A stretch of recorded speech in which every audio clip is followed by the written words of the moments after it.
VIP launch, 500-ലധികം പേർക്ക് ഭക്ഷണം കഴിക്കാനുള്ള ഡൈനിങ് ഹാൾ, വിശാലമായ ആംഫി തിയേറ്റർ, 200-ലധികം വണ്ടികൾക്കുള്ള പാർക്കിംഗ് ഏരിയ, 300-ഓളം സീറ്റുകളുള്ള റോയൽ ഗസിബോ, 7 ലക്ഷറി സ്യൂട്ട് റൂംസും.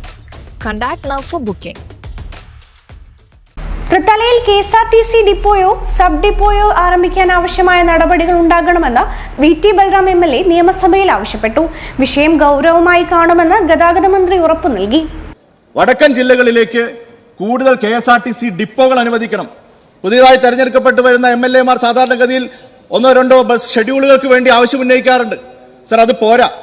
വടക്കൻ ജില്ലകളിൽ പാലക്കാട് മുതൽ കാസർഗോഡ് വരെയുള്ള ജില്ലകളിൽ കൂടുതൽ ഡിപ്പോകൾ അനുവദിക്കണം.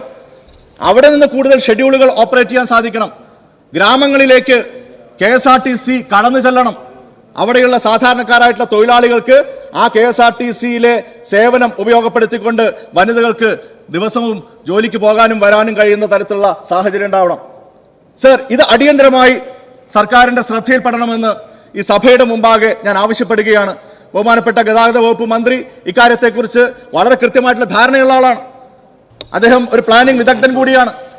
ഇത്തരത്തിൽ അസന്തുലിതാവസ്ഥ നിലനിന്നാലുള്ള ദൂരവ്യാപകമായിട്ടുള്ള ഭവിഷ്യത്തുകൾ കൃത്യമായിട്ട് തിരിച്ചറിയുന്ന ആളാണ്. സർക്കാരിന് നേതൃത്വം നൽകുന്ന മുഖ്യമന്ത്രിക്ക് അടക്കം ഇക്കാര്യത്തിൽ കൃത്യമായിട്ടുള്ള കാഴ്ചപ്പാടുണ്ടാവും എന്ന് എനിക്കറിയാം.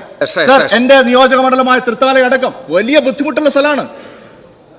അവിടെ ഒരു ഇത്തരത്തിലുള്ള സബ് ഡിപ്പോയോ അനുവദിക്കുകയാണെങ്കിൽ ഒരുപാട് ഷെഡ്യൂളുകൾ ആ നിലയ്ക്ക് ഓപ്പറേറ്റ് ചെയ്യാൻ സാധിക്കും. തൃശ്ശൂർ മെഡിക്കൽ കോളേജിലേക്ക് അടക്കം നിരവധി യാത്രികർ പോകുന്നുണ്ട്. അവർക്കൊന്നും ഗതാഗത സംവിധാനമില്ല. അതുകൊണ്ട് 1-2 ബസ് റൂട്ടുകൾ പോരാ.